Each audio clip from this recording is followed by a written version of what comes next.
Hare Krishna, dear devotees. Please accept my humble obeisances. Before we read, let's invoke the blessing of the Lord. Om Namo Bhagavate Vasudevaya. Om Namo Bhagavate Vasudevaya. Om Namo Bhagavate Vasudevaya.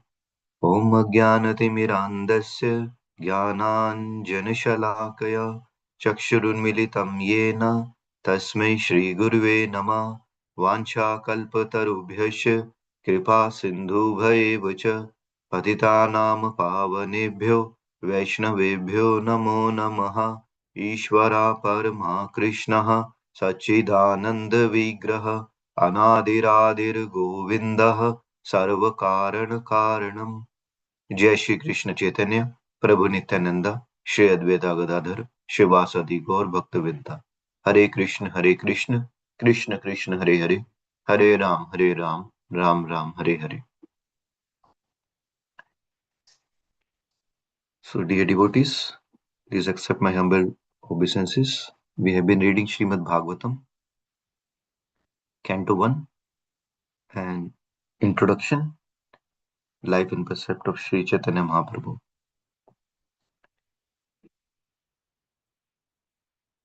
So we'll continue reading. So we have been reading the conversation between Sarvabhauma Bhattacharya and Chaitanya Mahaprabhu. The Bhattacharya at once fell down at the lotus feet of Lord and composed many suitable shlokas in praise of the Lord by his grace. He composed 100 shlokas in praise of the Lord. The Lord then embraced him, and out of transcendental ecstasy, the Bhattacharya lost consciousness of the physical state of life.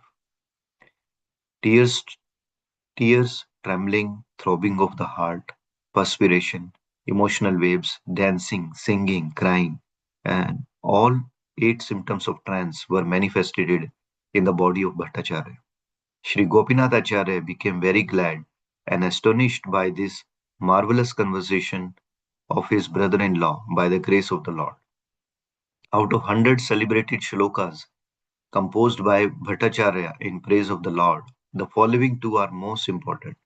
And these two shlokas explain the mission of the Lord in Gist. Number 1. Let me surrender unto the personality of Godhead, who has appeared now as Lord Sri Chaitanya Mahaprabhu.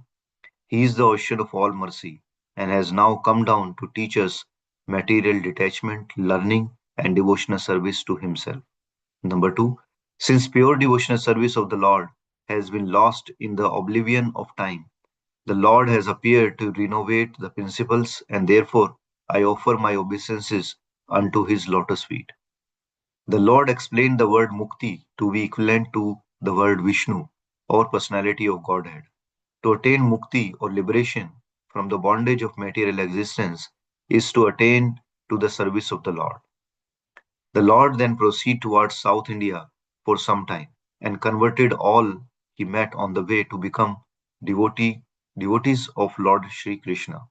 Such devotees also converted many others to the cult of devotional service or to the Bhagavata Dharma of the Lord. Thus he reached the bank of the Godavari, where he met Sri Ramananda Rai, the governor of Madras, on behalf of Maharaja Pratap Rudra, the king of Orissa. His talks with Ramananda Rai are very important for higher realization of transcendental knowledge, and the conversation itself forms a small booklet. We shall, however, give herewith a summary of the conversation. Sri Ramananda Rai was a self-realized soul. Although outwardly he belonged to a caste lower than the Brahmana in social status, he was not in the renounced order of life. And besides that, he was a high government servant in the state. Still, Sri Chaitanya Mahaprabhu accepted him as a liberated soul on the strength of the high order of his realization of transcendental knowledge. Similarly, the Lord accepted Srila Haridas Thakur, a veteran devotee of the Lord, coming from a Mohammedan family. And there are many other great devotees of the Lord who came from different communities, sect, and caste. The Lord's only criterion was the standard of devotional service of the particular person. He was not concerned with the outward dress of a man. He was concerned only with the inner soul and its activities. Therefore, all missionary activities of the Lord are to be understood to be on spiritual plane, and as such, the cult of Sri Chaitanya Mahaprabhu or the cult of Bhagavata Dharma has nothing to do with mundane affair, sociology, politics, economic development, or any such sphere of life. Srimad Bhagavatam is the purely transcendental urge of the soul. When he met Sri Ramananda Raya on the bank of the Godavari, the Varnashrama Dharma followed by the Hindus was mentioned by the Lord. Srila Ramananda Rai said that by following principles of Varnashrama Dharma, the system of four castes and four orders of human life, everyone could realize transcendence. In the opinion of the Lord, the system of Varna Ashrama Dharma is superficial only, and it has very little to do with the higher realization of spiritual values. The highest perfection of life is to get detached from material attachment and proportionately realize the transcendental loving service of the Lord. The personality of Godhead recognizes a living being who is progressing in that line. Devotional service, therefore, is the culmination of culture of all knowledge. When Sri Krishna, the Supreme Personality of Godhead, appeared for the deliverance of all fallen souls, he advised the deliverance of all living entities as follows. The absolute, the Supreme Absolute Personality of Godhead, from whom all living entities have emanated, must be worshipped by all their respective engagements, because everything that we see is also the expansion of his energy. That is the way of real perfection and is approved by all bona fide acharyas, past and present. The system of Varna Ashrama is more or less based on moral and ethical principles. There is very little realization of transcendence as such, and the Lord Sri Chaitanya Mahaprabhu rejected it as superficial and asked Ramananda Rai to go further into the matter. Sri Ramananda Rai then suggested the renunciation of fruitive actions unto the Lord. The Bhagavad Gita advises in this connection whatever you do, whatever you eat, whatever you give, as well as whatever you perform in penance, offer to me alone. This dedication on the part of worker suggests that personality of Godhead is a step higher than the impersonal conception of Varnashrama system. But still the relation of living at bay and the Lord is not in the distinct is not distinct in that way. The Lord therefore rejected this proposition and asked Ramananda Rai to go further. Raya then suggested renunciation of the Varnashrama Dharma and acceptance of devotional service. The Lord did not approve of this suggestion also, for the reason that all of the sudden one should not renounce his position, for that may not bring in the desired result. It was further suggested by Raya that attainment of spiritual realization freed from the material conception of life is the topmost achievement for a living being. The Lord rejected this suggestion also because on the plea of such spiritual realization must havoc has been wrought by unscrupulous persons. Therefore, all of a sudden, this is not possible. The Raya then suggested sincere association of self-realized souls and hearing submissively the transcendental message of the pastimes of the personality of Godhead. This suggestion was welcomed by the Lord. This suggestion was made following in the footstep of Brahmaji, who said that personality of Godhead is known as Ajita, or one who cannot be conquered or approached by anyone. But such Ajita also becomes Jita, conquered by one method, which is very simple and easy. One simple method is that one has to give up the arrogant attitude of declaring oneself to be God Himself. One must be very meek and submissive and try to live peacefully by lending the ear to the speeches of transcendentally self realized souls. who speak on the message of Bhagavata Dharma, or religion of glorifying the Supreme Lord and his devotees. To glorify a great man is a natural instinct for living beings, but they have not learned to glorify the Lord. Perfection of life is attained simply by glorifying the Lord in association with self realized devotee of the Lord. The self realized devotee is he who surrenders unto the Lord fully and who does not have attachment for material prosperity. Material prosperity and sense enjoyment and their advancements are all the activities of the ignorance in human society. Peace and friendship are the impossible are impossible for a society detached from the association of the God and his devotees.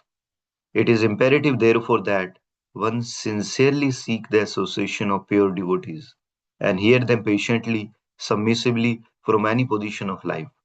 The position of a person in the higher and lower status of life does not hamper one in the path of self realization. The only thing one has to do is to hear from self realized soul with a routine program. The teacher may also deliver lectures from Vedic literatures, following in the footsteps of the bygone acharyas who realized the absolute truth. The Lord Sri Chaitanya Mahaprabhu recommended this simple method of self realization, generally known as Bhagavata Dharma. Srimad Bhagavatam is the perfect guide for this purpose. Above these topics discussed by the Lord and Sri Ramananda Rai, there were still more elevated spiritual talks between the two great personalities, and we purposely withhold those topics for the present because one has to come to the spiritual plane before further talks with Ramananda Rai can be heard. We have presented further talks of Srila Ramananda Rai with the Lord in another book, The Teachings of Lord Chaitanya. At the conclusion of this meeting, Sri Ramananda Rai was advised by the Lord to retire from the service and come to Puri so that they could live together and relish a transcendental relationship.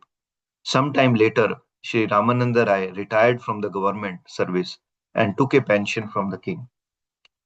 He returned to his residence in Puri, where he was one of the most confidential devotees of the Lord. There was another gentleman at Puri of the name Sikhi Mahithi, who was also a confident like Ramananda Rai.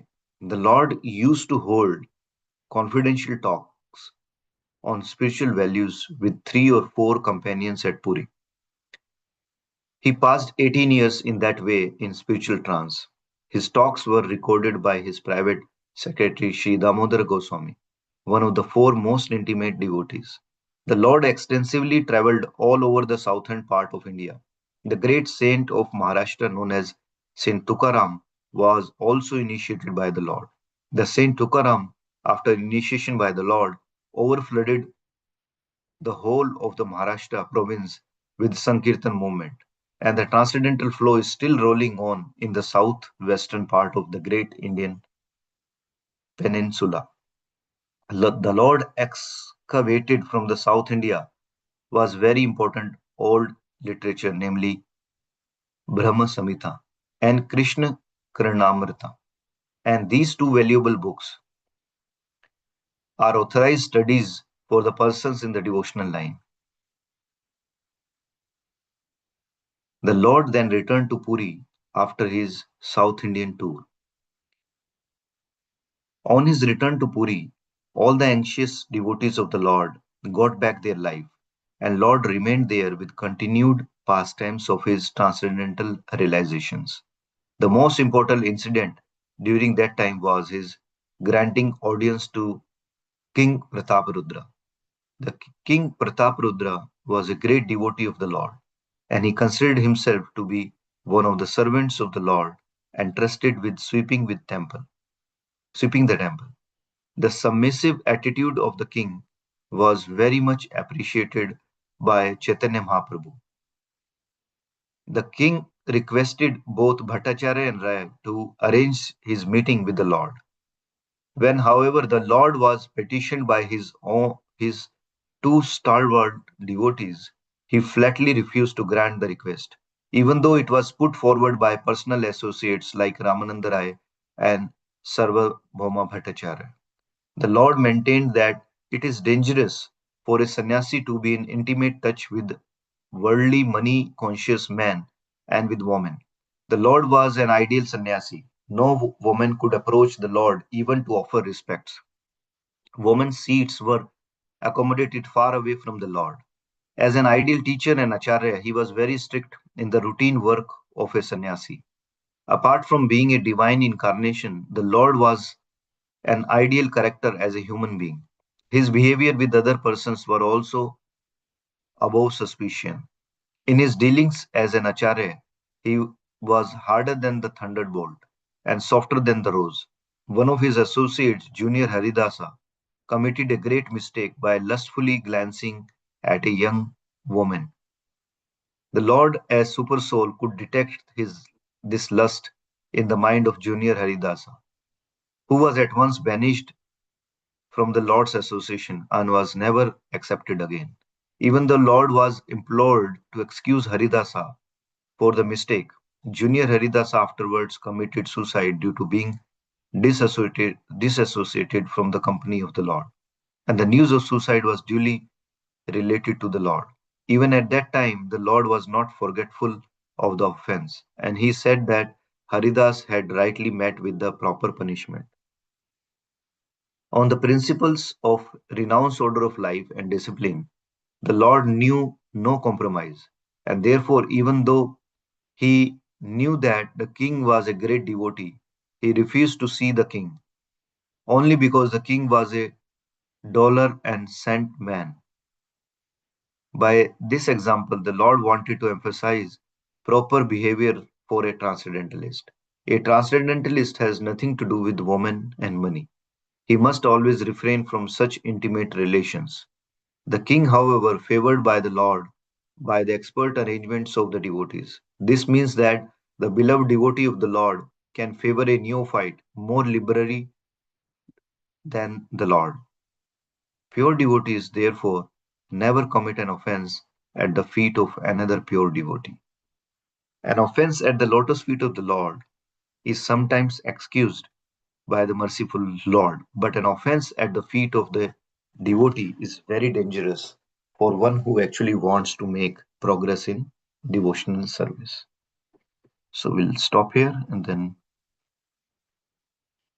we'll read another book. Srimad Bhagavatam ki jai, Srila Vyasadev ki jai, Srila Prabhupada ki jai.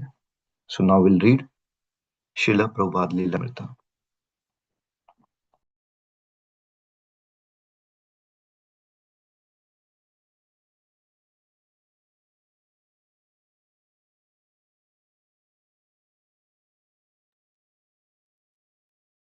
Srila Prabhupada ki jai. His Holiness Satsvarup Das Goswami Maharaj ki jai. So we have been reading volume 6 of Srila Prabhupada Lilamrita, and we are at chapter 3, which is Preaching to America, and part 2 of that.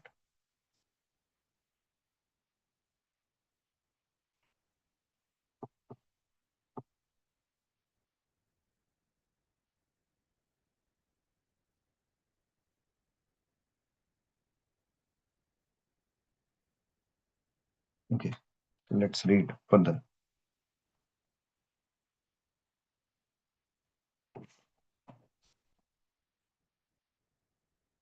Prabhupada then spoke at length for Rishi's benefit as well as for the benefit of other devotees in the room. Persons under the influence of Maya, he said, declare that they are free. The drug addict or drunkard thinks he is free to lie down on the street. Yet his actions involved him in strict laws of material nature. The outlaw declares himself free from the laws of the state, but he is put into the jail. What is the use of his saying he is free? Therefore, Krishna says, Prabhupada explained, that whatever little freedom you have got, just surrender that freedom to me. Prabhupada's comments on false freedom were to the point. Within 2 hours of his arrival, he had already exposed the Laguna Beach mystic. Rishi continued to smile and argue, but before Prabhupada, He was just another youth with no real answers. Prabhupada was not interested in debating. He wanted to help his disciple. Rishi, however, was using whatever freedom he had to defy Krishna's representative, trusting instead in his youth, his intoxication, and his music. The door opened. There are some professors. Srila Prabhupada announced a devotee who form part of our congregation. Prabhupada greeted the new guest and asked that they sit up front on cushions. I was talking with this boy about freedom, said Prabhupada. So I say there is no freedom for us. We are always dependent. What is your opinion about it? One of the professors said he agreed, and Prabhupada continued speaking. He talked with the professor for more than an hour. Near the end, Upendra's 3-year-old son, Soumya, walked up to Prabhupada from the back of the room. Prabhupada gave him some money that was on the desk, and the boy ran back to his mother and gave her the money. Yes, when I was young, Prabhupada reminisced, if I got money, I would take it to my mother. But then when I would become angry at her, I would demand it back. Sometimes I would steal money from my mother's purse and go watch Charlie Chaplin movies. His favorite scene was in the film called Hard Times. He said, when Charlie Chaplin sat down at a table with a knife and fork to eat a boot. San Diego, July 27th, 1975. Srila Prabhupada rode down the San Diego freeway in the pre-dawn darkness on his way to San Diego to attend a festival in Balboa Park. On the way, he passed through San Clemente, where former President Richard Nixon was staying. Prabhupada had followed Nixon's exposure and resignation and had often mentioned it in his lectures, sometimes as an example of how even the most powerful men are subject to anxiety and loss, sometimes to illustrate the need for proper training in the four natural social orders.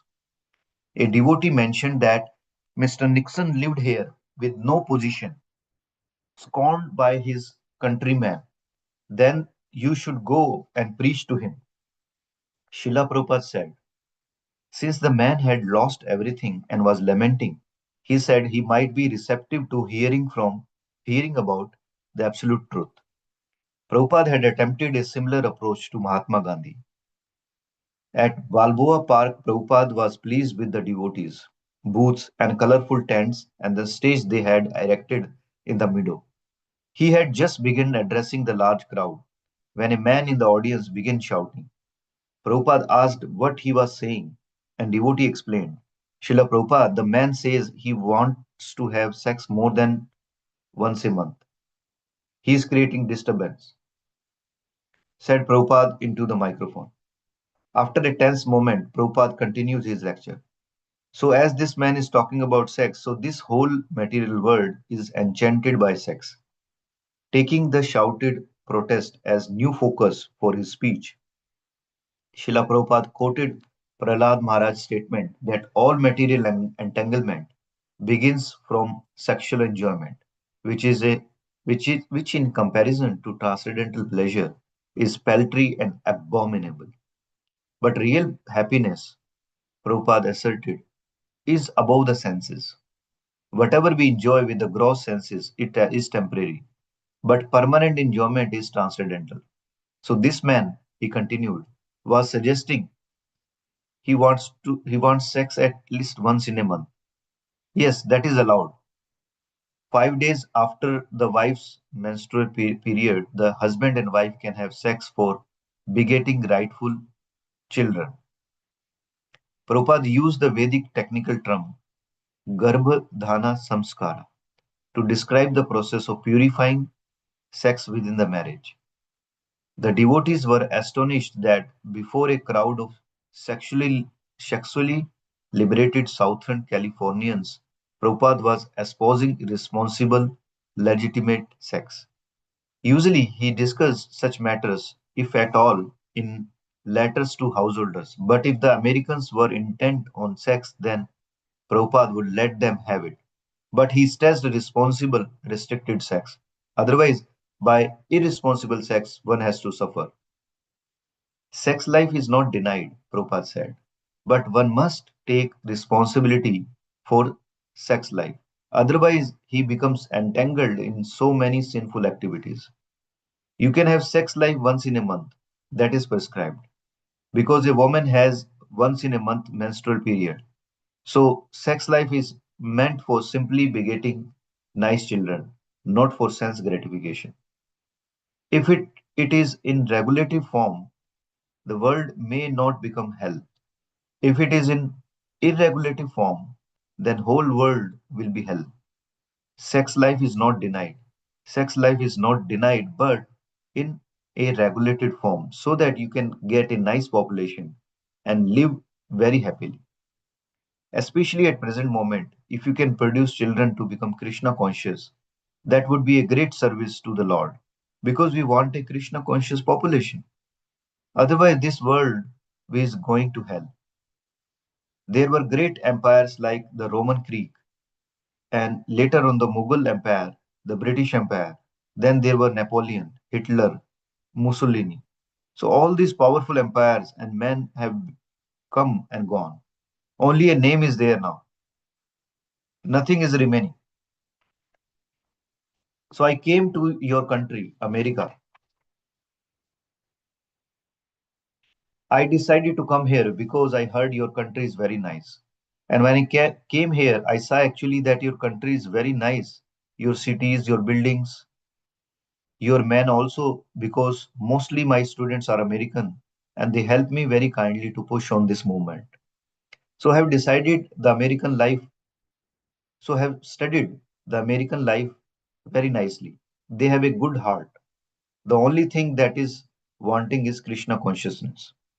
For the want of this Krishna consciousness, despite all your opulences, you are becoming confused and frustrated. I hear that out of three, one man is a patient of psychiatrist. Why? Why are you unhappy? Why should you be unhappy? You have got everything, enough food, land, money, intelligence. Why should you be unhappy? The cause of this you should try to find out. The cause is that without Krishna consciousness, without God consciousness, nobody can be happy. The outdoor audience was now quiet and attentive. Prabhupada spoke for about 40 minutes, ranging over different areas of Krishna conscious philosophy, and concluded with a request to American men and women to seriously cooperate in Krishna consciousness, thereby find happiness. His talk was greeted with cheers, and devotees continued to host crowd throughout the afternoon, chanting and dancing and distributing prasadam. An Indian visitor was explaining to Prabhupada why India had to build up nuclear weapons and armed forces. But Prabhupada disagreed. The reason he said was the death of the genuine Kshatriyas. Were no more men of courage. Therefore, a woman was now in charge. In the newspaper also had been much coverage of the US merchant ship, the Mayakas, which, when sailing within the 12-mile limit of Cambodia, had been seized without warning. President Ford had taken a strong stand, sending in the US Marine. 15 Marine had been killed and 50 wounded in recovering the vessel. And US has bombed Cambodia. It was proper, Prabhupada said, for the US to take a strong stand in defending its citizens abroad. Yes, America should be strong, he asserted. But first of all, they should become Krishna conscious.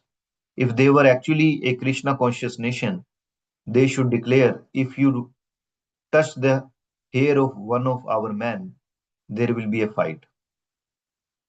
Srila Prabhupada spoke strongly, giving the devotees a vision of a powerful America leading the world in Krishna consciousness. And this stirred within them hopes for a pure patriotism, such as in the ancient Vedic culture when the world had been ruled by God conscious leaders. The next morning, before going to the airport, Srila Prabhupada took a walk in Balboa Park. Hearing the sweet singing of the birds, he said they were happy. They just take the fruits and they are singing in the morning, he said. Rameshwara.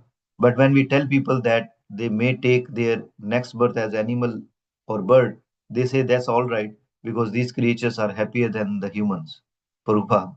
But because you are rascal, you do not know that you can become more happy. Go back home, back to Godhead. That you don't know. Devotees like to bring before Srila Prabhupada all kinds of topics for his comment. Conversation would jump from one thing to another as devotees sometimes brought up horrendous examples of the contemporary degradation or sometimes tested their own doubts by posing an agnostics. Or sometimes they would simply bring to Prabhupada's attention orderly sights and sounds. Whatever the topic, Prabhupada showed the devotees how to see things from a transcendental perspective. And thus he also showed to them his own purity and humanness. When a devotee told Prabhupada that Balboa was the first man to see the Pacific, Prabhupada at first seemed impressed, but a moment later he scoffed. Everyone was already there. That they do not know. The Pacific and Atlantic Ocean are mentioned in Kavi's book Kumara Sambhava. They all mention Pacific, Atlantic Ocean. These fools do not know anything. They say, I am the first man to come, as if before him there was no man. Just see, Prabhupada complimented the devotees on the previous day's festival in the park and advised them to hold such festival everyone every day. You are so rich, he said laughingly. You can do it. Continual festival. Tell them, come on, take prasadam, chant Hare Krishna. Just like, what is that? Who told me? Continual message. Tamal Krishna Goswami. Yes, they have 24-hour massage parlors. 24 hours? Prabhupada said laughingly. Similarly, 24 hours free prasadam. Come on, but they are not hungry. Not for that. While walking to a meadow, they came upon a man standing on his head. Is this our man? Prabhupada asked. The devotees laughed and replied, no, yoga. He wants to be immortal, said Rameshwara. No, said Prabhupada. This keeps them healthy. Tamal Krishna. It's good for the body. Prabhupada, yes. Sirshasan, it is called sitting on the head. Sirshasan, Padmasan, Yogasan. There are many asanas, Tamal Krishna. We don't practice those. Yes, we have no time for from sleeping, said Prabhupada sarcastically. Devotees laughed at his cutting remark. Otherwise, Prabhupada continued, this is not bad. This is not bad. It keeps good health, this yoga asana. Hearing Prabhupada's surprising praise of Hatha Yoga, a devotee asked the inevitable. So, if we have time, can we do that? By now, they had finished their talk and had arrived back at the car. Srila Prabhupada chuckled, as if aware that he was being baited with a controversial question. Hare Krishna, he said, on getting into the car. He added, not required. So, we'll stop here and tomorrow we'll read when Prabhupada is in Dallas, July 28th. Srila Prabhupada ki jai. His Holiness Satswarup Das Goswami Maharaj ki jai. So anybody has any question, correction, realization, chastisement?